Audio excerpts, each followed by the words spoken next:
What's up, guys? It is Monday, February 24th, 2025.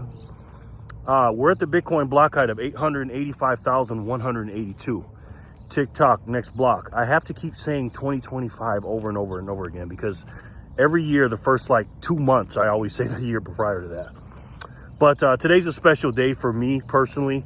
February 24th is the day on the year 2021 of our good Lord. February 24th, 2021 is when I bought Bitcoin for the first time at about 4 something p.m. Right now it is almost 5 p.m. Pacific time. Is getting dark here, as you can see. And I did my first buy today. Man, 4 years. Now again, about 3 weeks ago, I told you about my first cycle, my first 210,000 blocks. But now I am officially a 4-year man in Bitcoin. So I guess I graduated my first 4 years of my Bitcoin associate's degree, maybe, or something like that. I guess it was a 2 year degrees, but man, what have I learned? Let me tell you a quick story, guys. I've been playing poker for the last 3 days at night after I get done working. And what I do is I sit down and I play. If you guys are poker players, you know what I'm talking about. I sit down and play at the 1-2 limit or no limit tables.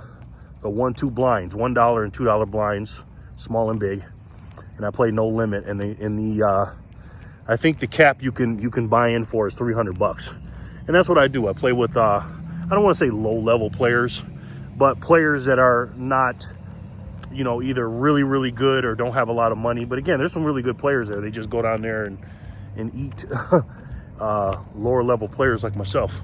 But I'm actually, if I had to guess, I'm in the mid to upper players, I think.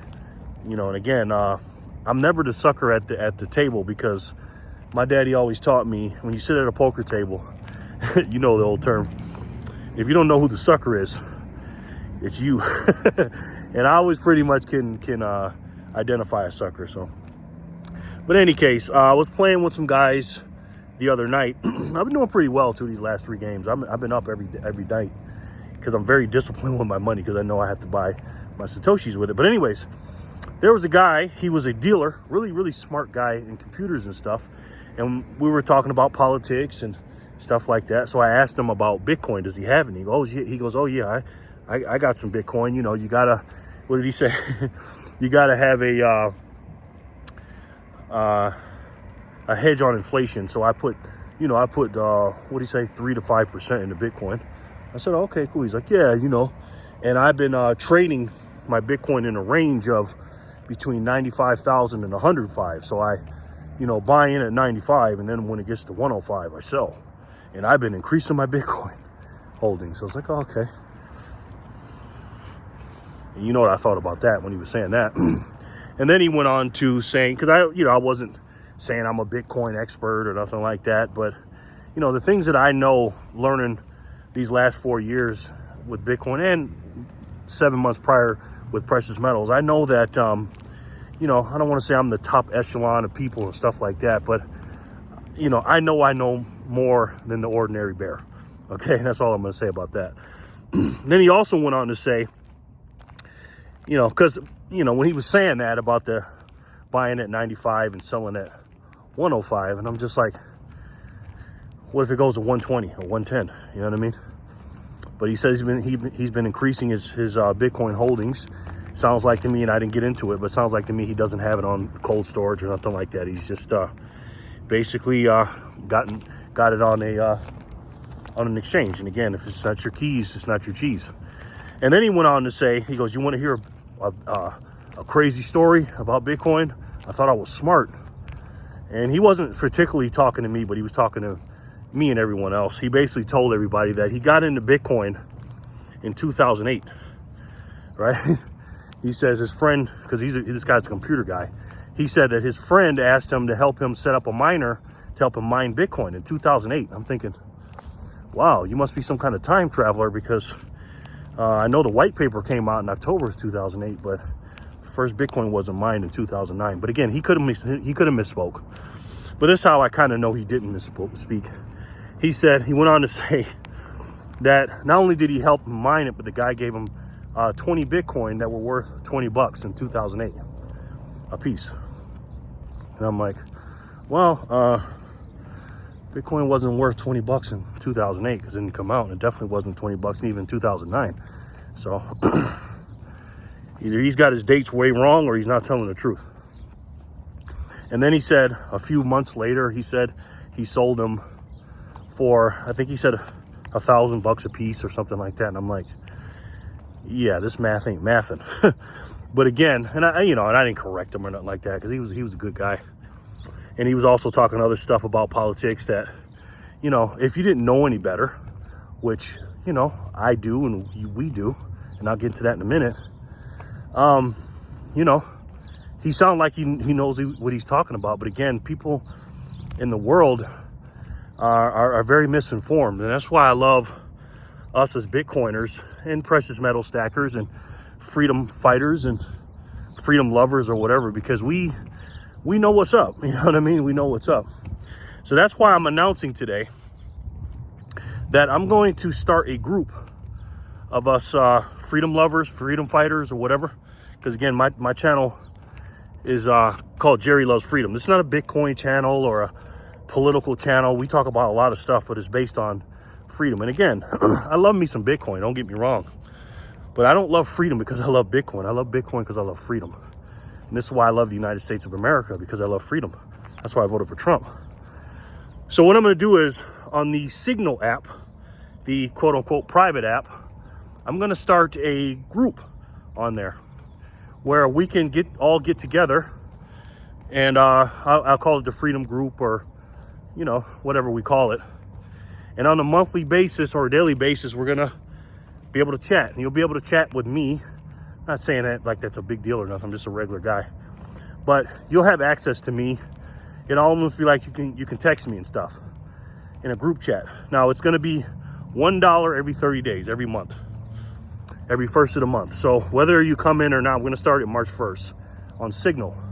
So if you want to get in, leave me an email at jerrylovesfreedom@gmail.com, or you can leave a comment under here or whatever, and we'll start that group on the 1st of March. And then as we keep going and we keep growing, I'll we'll be talking and stuff in the group chat. Again, you'll have access to me and other like-minded people. And also, if you have any questions about Bitcoin or something like that, we can ask each other. You know what I mean? We can just have a nice little group. I know a couple of people that have these groups, and I've had people ask me if I'm going to start a group, and I never thought about it. I was like, well, you know what? Now that I've been in for 4 years, and I can distinctively say that I've gone through one cycle. I'm not saying I'm an expert, but I probably know about Bitcoin more than most. And also I know guys that are on this channel that know more about Bitcoin than me. So we can get together and start a group. And I also may make videos just for the group, and you may have special access just for this group. And we can help each other. And if we need to, sell some Bitcoin or something like that, or have questions about Bitcoin, we can start our own ecosystem. And again, it's not just for Bitcoiners, guys. It's for freedom lovers, people who love their country, not just not just America, your country. And we can get things going, man. So let me know if you want to be part of that group, and I'll give you some more details later. But it'll be $1 every first of the month. But these 4 years have been great, man. I started buying Bitcoin here in Las Vegas, Nevada, again on February 24th, 2021. It's crazy because at that time I was living with my brother here. We moved here together. I moved here with his family. My brother, we're all from Rochester, New York, but a few, what was it, maybe, how was he? 2009, I believe, that he moved out of Rochester, New York, and moved to Ohio, Columbus, Ohio. And, we kept in contact and stuff like that, but, he moved to another state, and he's got a family. He's got a son and a daughter, and he has his son in particular is a great basketball player. He's one of the top basketball players in the nation. In high school he was, and he got offered a scholarship in what was it, 2020, something like that, to go to Bishop Gorman. Now, before that, in 2019, I went out there and stayed with him for a little bit too in Columbus, Ohio. So I'm very familiar with Ohio. And I stayed out there, and he was the coach of my nephew's middle school basketball team in Reynoldsburg, Ohio, Columbus, Ohio. And I like Ohio, I really do. And I got a lot of friends there now. A lot of friends in Ohio. Ohio means a lot to me. And, so we decided that, we're going to do that. My nephew, come to Nevada, Las Vegas. And it was always a dream of mine to go. So I figured, why not? So I came here in November of 2020. I drove from Rochester to Columbus, helped him pack all the stuff in his house, put it all in the truck. And then I shot down from Columbus, Ohio, down to Arkansas, and stayed with my other friend, real good friend. He's like a brother to me too. Stayed down there in Cabot, Arkansas for 10 days. Then I drove west to Las Vegas, Nevada, and got here early November 2021. And the rest is history. I think I got here November 10th or 11th.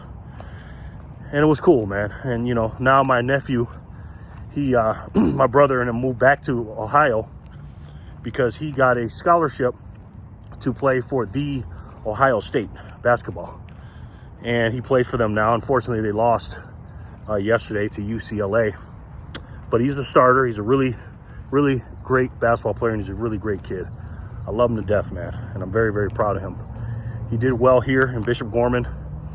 And now they moved back to Columbus, Ohio, to start his career at Ohio State. And reason why I'm bringing up Ohio and the importance of it to me is because Vivek Ramaswamy today, he announced his run for governorship of Ohio. And let me tell you, man, Ohio's like my third or fourth home. Rochester's number one. And of course I got here. I lived in Virginia and Ohio. Those are the four places I've lived. And I got to say, man, he's going to be the best if he wins, and I think he's going to. Let's just say Ron DeSantis being, in my opinion, one of the greatest, if not the greatest, governor in United States history. I truly believe, based on where Ohio is now, politically, and a lot of problems they have now. They're okay, but they got a lot of problems. He spoke about those in his speech today. I watched the whole thing. I think not only is he going to do a great job in Ohio, but I think he'll become and go down as probably the greatest governor in our history. I think he's going to run circles around Florida. And again, it doesn't have the appeal of Florida with the beaches and the weather and Miami and stuff like that. But Ohio's a great state, man. And, I've been watching Vivek since late 2022. I heard about him. He wrote the book Woke Inc. And he owns some big companies. And he's a very, very gifted, successful, one of a kind person. He really is. And if you live in Ohio, I highly suggest you take a look at Vivek Ramaswamy and the great things that not only has he accomplished, but I think he's going to do in the future. So I'm very, very proud to say today that my brother, my nephew, my sister-in-law, and my niece that live out there in Ohio is going to be having the greatest, in my opinion, the greatest governor of all time. Now, to switch it up a little bit, Joy Reid yesterday was her show, the Reid Out show from MSDNC was canceled. Now, let me give you my thoughts on that. I don't like to see anybody lose their job. I just really don't. But for this case, I have to make an exception. Personally, I don't like to say I hate anybody, because I don't hate anybody, but I will say I really hate the things that she stands for and the things that she's done.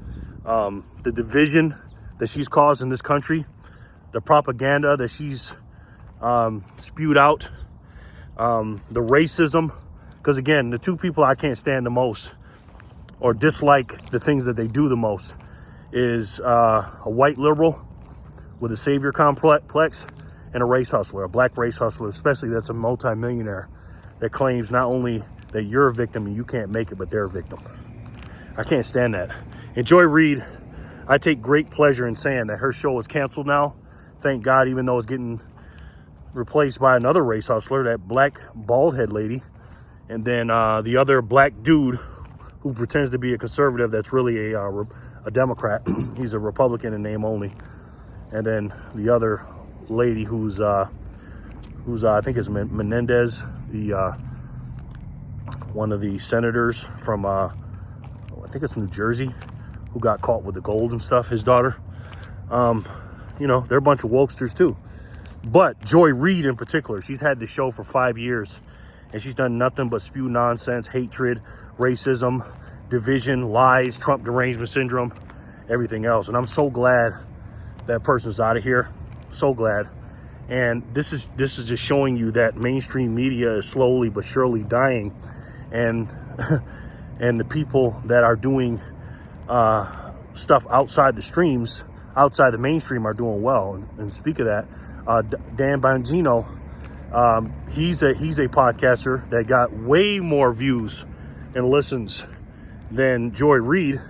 Now he's leaving his job, not because he's getting fired and getting canceled like Joy Reid, but he's actually leaving his job to take a job for the country. He's going to be the number 2. I think he's going to be I wrote it down, the FBI director.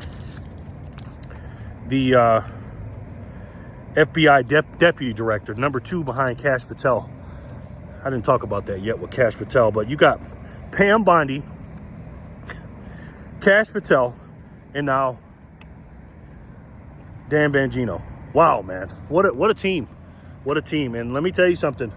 When the mainstream media is mad about something, you know we're doing the right thing. And again, he's leaving his very high-paying, I think he's going to leave it. That's what I heard. I don't know if he can do both at the same time. But he's accepted it because, again, his country's called him. And he's getting paid a lot of money doing what he's doing. And Joy Reid, I think she made like $3 million a year or something like that. And just to be a propagandist and a liar and a puppet. And again, she won a NAACP award, I think, the other day. And now they canned her because, again, she's not useful anymore. And this is what I try to tell people. They don't care about you. And the only reason they hired the black women, because they knew that they're going to say, oh, racism, even though MSDNC promotes nothing but racism. She didn't do anything wrong because she was doing exactly what they wanted her to do. The problem is the country is rejecting that. So they'll just enter somebody else in, and we'll take it from there. But the contrast between Dan Bongino and Joy Reid couldn't be more bigger and different, and in different directions, and I love it. So congratulations to Kash Patel for getting that job as the FBI director. And, you know, Pam Bondi, she's going to do a great job. And then we also now got Dan Bongino. And good riddance to Joy Reid. I'm so glad that woman's gone, man. I really am. Now let's talk about Bitcoin real quick. As you know, like I said, it's my 4-year anniversary. But today, I'm very uncomfortable today because I made a smash buy a little bit ago that has caused me to go into a little bit of debt in my bank account.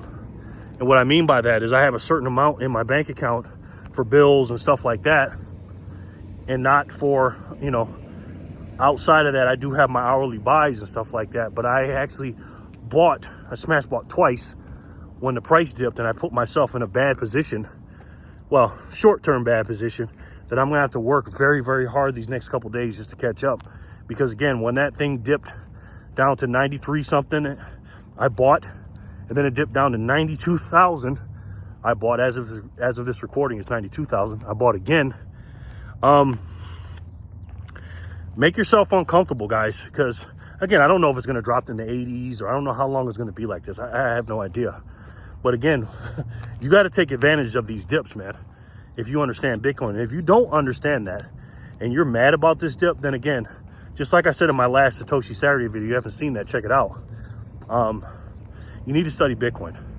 You really do, because I'm telling you, that's how important this is. So also, too, the last thing, So buy the dip, guys. If you got the money, if you got the extra money. If not, get yourself uncomfortable. Sell something. You know, don't buy that cup of coffee or something else you're going to buy. Replace those cuck bucks that you're going to waste it on something else. And even if you got to smash by $5, $3, $10, $12, whatever you can do, please, guys, take advantage and buy the dip. Buy the dip. All right, so let's talk about Elon Musk and his situation with the emails. I love what he did. For those of you that don't know, he put an email, well, he did a tweet this weekend asking the federal workers to email what you have done this week and list 5 things that you have done. And the mainstream media and a lot of these federal workers and the Democrats are absolutely losing their minds about it. Now, why are they losing their minds about it? Obviously, because it's Elon Musk and they have to, whatever he says, they have to go against him, no matter if it's good or bad. But what they're really mad about is they're getting sick and tired of being exposed, because that's what's happening. They are absolutely being exposed. Now, why did Elon Musk do it? Well, my personal opinion, he did it because he knows that a lot of these quote-unquote federal workers are not federal and they're not even working. In other words, a lot of people that are getting paid that are not even there anymore. So first, he wants to see who's not working, number one. But number two, if you can't list 5 things you've done in a week, that's a problem. Because if you're in the private sector, you have to do that if your boss said so. So I love it. He's exposing them once again. And he's doing it in a transparent way. He's putting people on notice. Whether the Democrats go against it or not, fight against it or not, go against it or not, at the end of the day, the common sense policies and things that Trump and Elon Musk are doing, people that do have common sense, even the people that don't like Trump, are going to look at this and go, okay, well, I don't like Trump. Now, I don't necessarily agree with Elon, but them saying that they want to cut the waste, fraud, and abuse, and they want to figure out who's actually working for the federal government, what's wrong with that? Because we're paying you. And again, the audacity and the pure arrogance of these federal workers that not only are, a lot of them are stealing money, because a lot of these people make over 6 figures, but they don't even like getting questioned about what we pay them to do. And again, no transparency on their part and no auditing and nobody holding them accountable. Those days are done. So let me know what you guys think in the comment section below. And again, guys, listen, despite all this nonsense, we still got to stack the hardest money. And again, it's on sale today. It's on big sale today. It's down 5, 6, 7%. I don't know what it's down. It's down big. And when you get dips like this, you have to take advantage of it. You really, really do. And despite what Doge is doing, and I love what they're doing, and the dollar getting stronger, I may talk about that tomorrow. There's only going to be one way to pay off this $36.5 trillion debt and to end inflation for good. And you've been on this channel long enough, so I'm pretty sure you guys already know what it is. It's the best way to save. And for me, the only way to save. And that's Bitcoin. I love each and every one of you, and I'll talk to you soon. Peace and love, guys.